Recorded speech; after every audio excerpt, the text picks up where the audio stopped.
Hey guys, this is Tiggy Maximus, and this is your boy D2 Nice. This is the Who Are They podcast. Woo! We got some great fights with Anthony Joshua and Usyk, who just fought last Saturday, and we also have UFC 278. What do you think of both fights?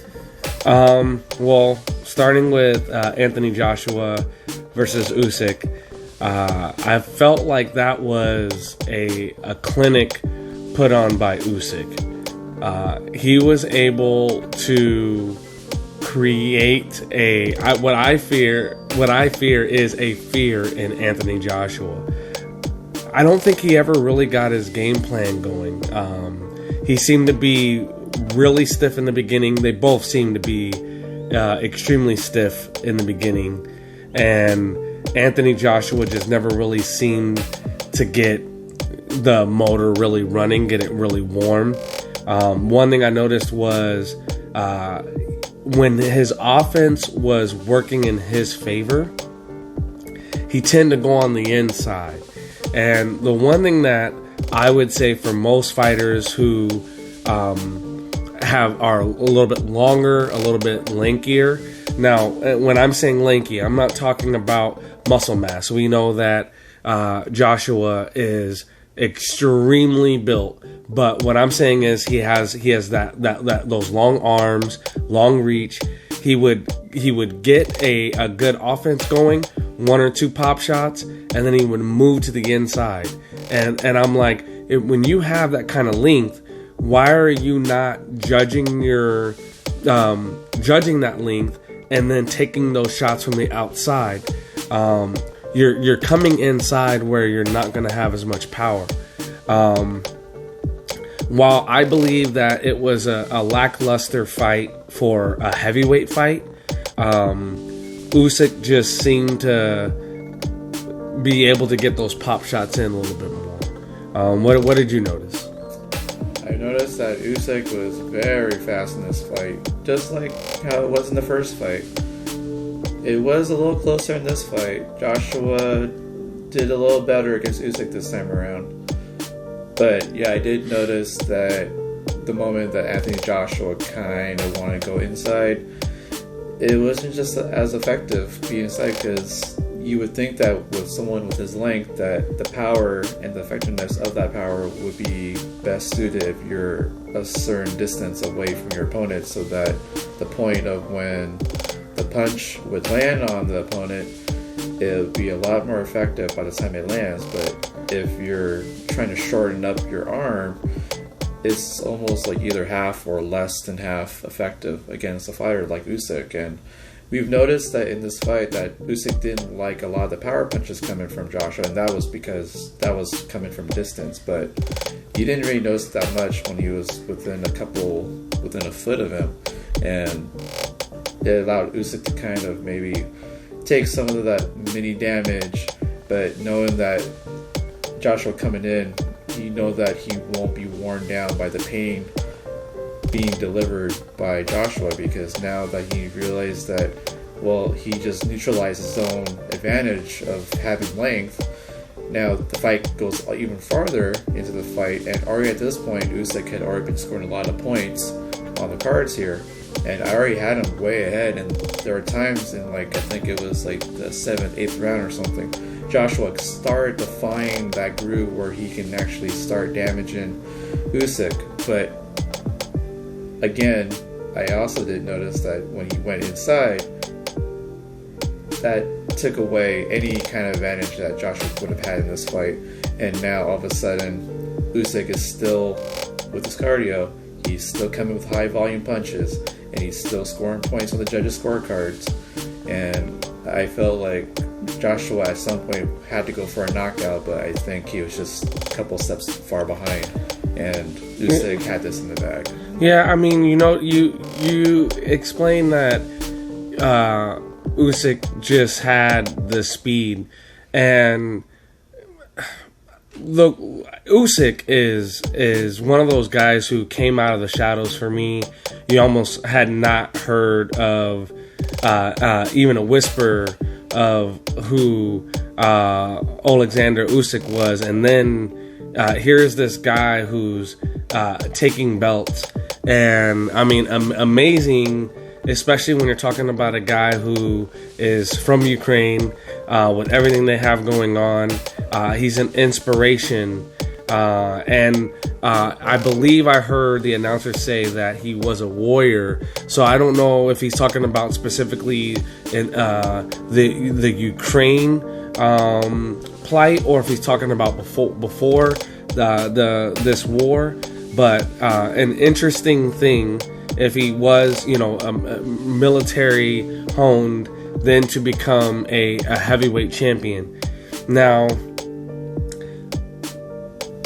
how does that play into his fighting style, right? Like, is the fact that he was in the military or is in the military, does that help with the speed that he has? Is it some part of the training that he's gone through to make him fast? But while that was a case in this fight, I don't know if Anthony Joshua was, especially in this fight, it just felt like there was something that happened in the last fight that really made him hold back. And I don't think you were really seeing the Anthony Joshua that was a champion in either fight, but especially more so in this fight, when you're talking about, you didn't really see him take power shots. You didn't really see him use speed. There was no punches and bunches. I mean, again, he would throw one or two shots when he had Usyk on the ropes, and then he would come inside and he would almost even try to go for a clinch. It wasn't even like he was trying to utilize his best attributes in this fight. Now, what does that spell for Anthony Joshua? I mean, when you got a guy who is in his own head, or maybe has a bad fight, maybe it's a bad day, I hope that's what it is. I feel like he's a very talented fighter, and can only hope that it's not something that is, the glory hole of falling down into yourself and not finding your way back. What do you think that, we talked about him moving on the inside. What do you think that Alexander's best weapon was in this fight?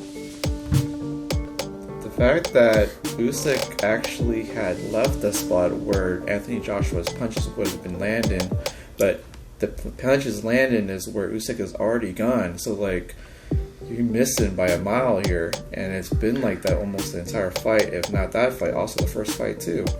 And, like, it's just amazing how a guy who's coming from a cruiserweight division, coming up for his very first heavyweight fight in the last fight, and showed that quickness was a big attribute in Usyk's game against someone like Joshua. And I'm surprised that Joshua even took these two fights in the first place, because he had a big money fight with Tyson Fury, but he wanted to take on this challenge from a guy from a lower weight class. And boy, was that a big gamble, because speed beats a power puncher and someone with a skill set like Anthony Joshua, who we thought that was going to become one of the greatest heavyweights. But now the problem is he lost all of his belts once again, and he tried to get them back, and again he couldn't finish the job. And you have a guy like Usyk coming in, who is going to be the future of the heavyweight division now, and he might actually just still keep his cruiserweight titles too. But something about Usyk's skill set will provide a lot of success in his next future fights. And 1 hour later, I'm hoping that Tyson Fury will stick around for at least one fight to challenge Usyk and kind of unify all the heavyweight titles. But I have a bad feeling that Tyson Fury might not even take on this fight, because he doesn't think this is a challenge for him, and he can just simply retire or just go for all these money fights, like fighting Francis Ngannou. But I know I've told you this in private, but my whole thing when it comes to, and this is just my thing, when it comes to guys who are retired, to me, they're retired. Henry Cejudo, I know, is gone back into the testing pool, but it's that at this point, I mean, it's fantasy.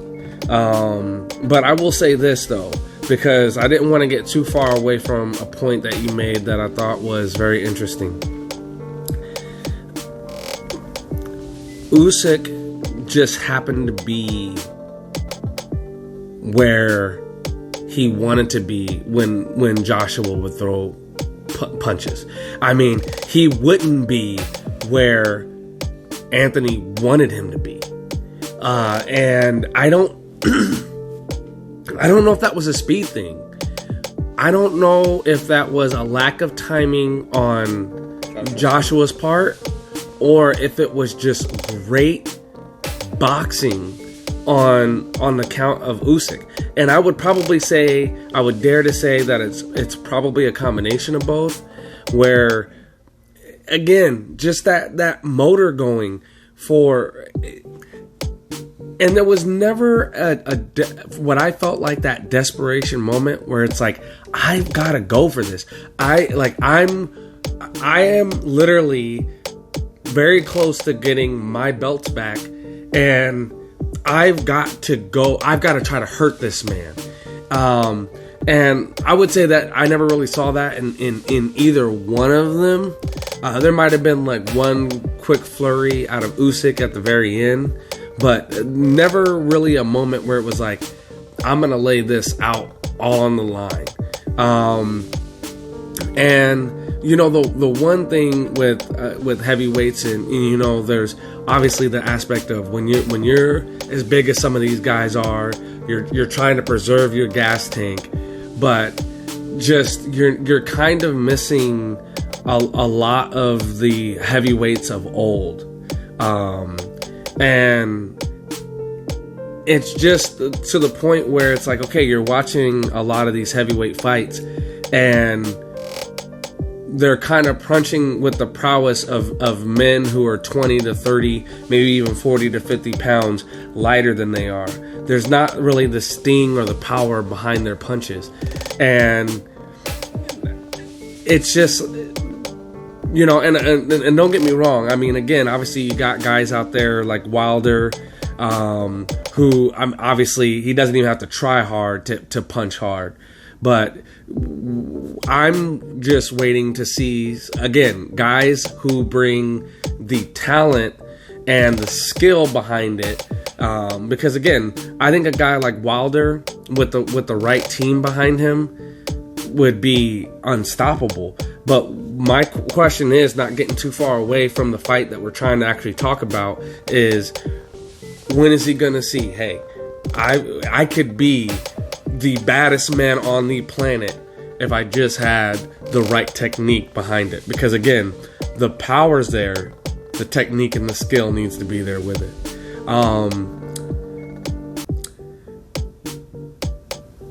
Any closing arguments for Anthony Joshua and Mr. Usyk? Well, for sure, there would not be a third fight in this rivalry. I think it's all said and done that Usyk is the better fighter than Joshua. Proven the first time was not a fluke. Joshua has to go back to the drawing board and see he needs to change something here in order to get back in the title scene again. Usyk, he has a bright future. He might be ruling the heavyweight division on his own for the next few years. But I don't know if there's going to be a lot of exciting fights other than maybe Wilder could possibly win. You might see Anthony Joshua and Wilder actually fight each other. But I'm pretty sure there's one fight you're never going to see is Tyson Fury and Anthony Joshua, and quite possibly no Fury versus Usyk. Now, granted, the fight between Joshua and Usyk, yes, it was a lot closer this time, but you can kind of tell from watching this fight from rounds 1 to 12 that Usyk was just simply a couple steps ahead of Joshua. And Joshua, he may have improved since the first fight, but it just wasn't enough strategy implemented in this fight to overcome what Usyk brings to the table. And what Usyk has been doing, and he's been doing it as a cruiserweight, and he brought it up as a heavyweight, it just keeps bringing him success. And honestly, I don't even know when Usyk actually lost a fight. It's been quite some time. And Joshua, we see him get knocked out by, John Ruiz, and then come back. But if you look at someone like Ruiz, well, he is kind of a one-dimensional fighter, and somehow that beat Joshua. And Joshua might not have been on his best game that day, but in the rematch, it almost seemed like it was a completely different fight. But in this case, when Joshua lost to Usyk, you would think that Joshua would have like this new game plan that would have matched or even done better than Usyk, but somehow in this rematch, it was. Well, I think what you're talking about is fear, and I hate to use the word fear because I understand that when you're talking about boxers and fighters, as DC once said, I mean, you're talking about guys who they don't fear going into the ring or octagon or a fight. I mean, it's literally what they do for a living. Sure. And I think when it comes to it, it's more of the fear of defeat. These guys defeat themselves mentally sometimes, emotionally sometimes, because not so much because they're afraid of getting knocked out, or they're afraid of a broken bone in the hands, more so than they are afraid to lose. They're afraid to be less than. They're afraid to be seen in others' eyes as not the very best. And I think you bring up a good point. I think you were talking about Andy Ruiz, right?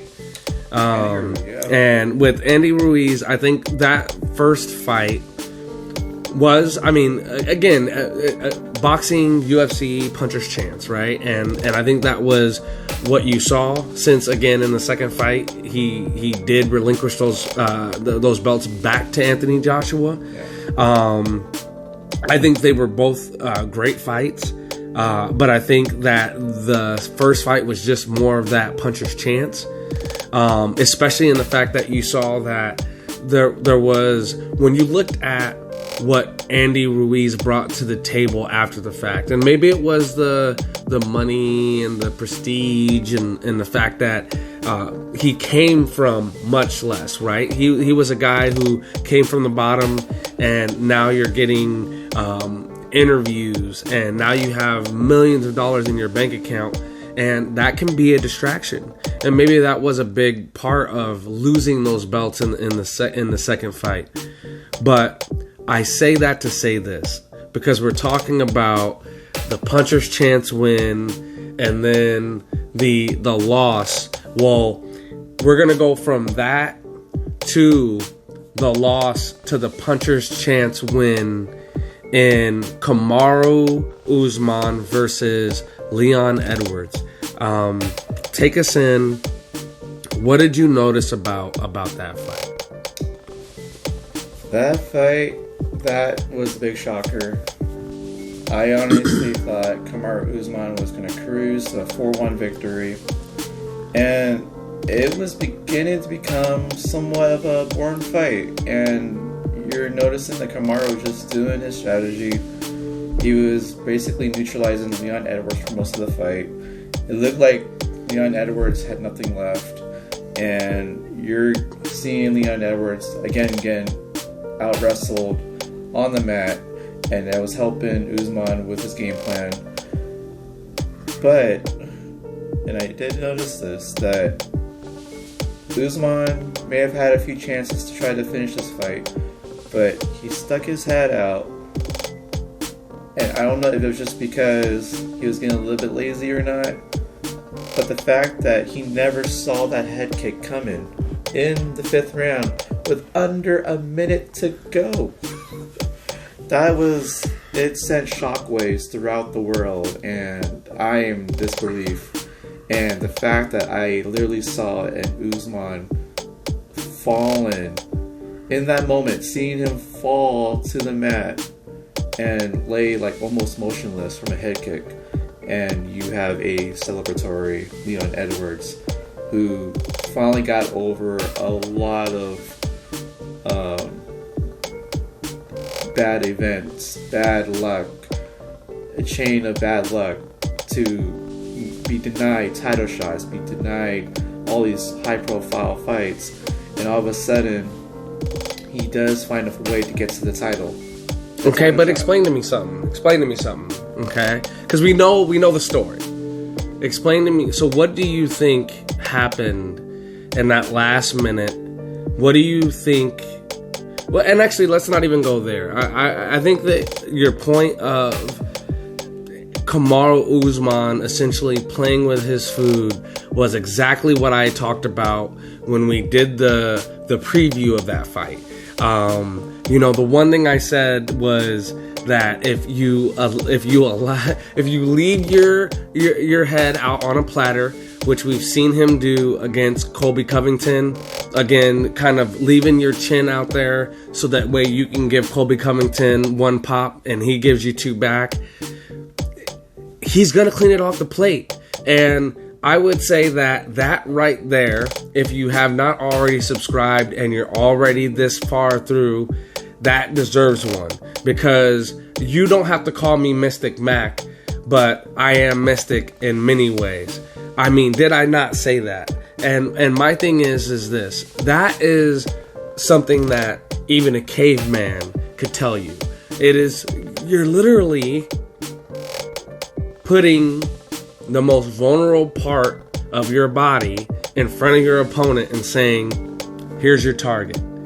Now, I don't want to be too hard on Camaro Uzman, because this guy was almost tied with one of my favorite fighters of all time. He had almost tied his record, and some records are not meant to be broken.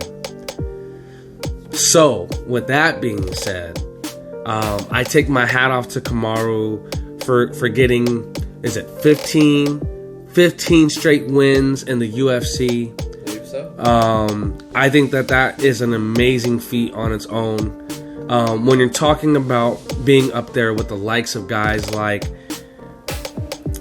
the Spider Silva, and a guy who completely just dominated guys. And that's what I think that we need to see out of Camaro in his next few fights. I think that's what we will see out of Camaro, is a guy who's now saying, I need to stop playing with my mill. Because you brought up the fact that there was probably 3 or 4 times, and I'd beg to say that there may have even been more times where Camaro could have ended that fight, and he, just like in other fights, he almost kind of seems to leave the bait out there. And I don't know if that's to entertain the crowd, but and that's great when you feel like you have the lead. Sometimes you kind of play into your own ego, but at some point you've got to say, okay, there's enough playing around with the marbles rolling around on my plate, and it's time to just roll them straight off. Leon Edwards was a tired man. People say that he was a broken man, and I won't say he was broke. He landed a head kick that knocked someone out. So can you really truly be broken? No, I would say that his body wasn't broken. His body allowed him to make that head kick. His brain and his mind and his emotions weren't broken because he stayed in that fight. So I would say that he may have been hurt emotionally, may have been hurt mentally. I know that he said that his body wasn't performing the way he wanted it to. But I would say that, you perform a head kick like that and you're doing some things, man. Any last words on that fight? An incredible fight, by the way. And we appreciate anyone who steps into that octagon to provide great fights like that for fans like us who just completely love and enjoy watching people leave it all out in the octagon.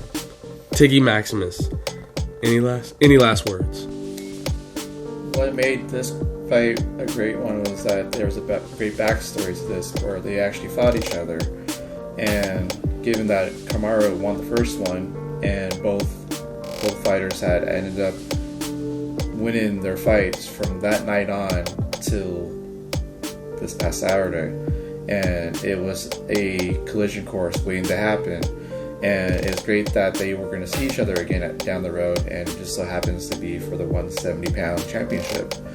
And we went to True North Tavern to watch this fight, and we can tell the crowd was really into it. We were into it, and I'm just amazed that you had some fireworks in this fight, and I'm glad we were able to catch it. I'm glad that now that Uzman has actually lost a fight in the UFC, I believe this is his first loss in the UFC, now he's going to be hungrier than ever to try to get back at Leon Edwards, and they may run this back actually. And of course there are some hungry challengers coming up with guys like Kobe Covington, Chimaev, Bilal Mohammed. Yeah, there's quite a few out there.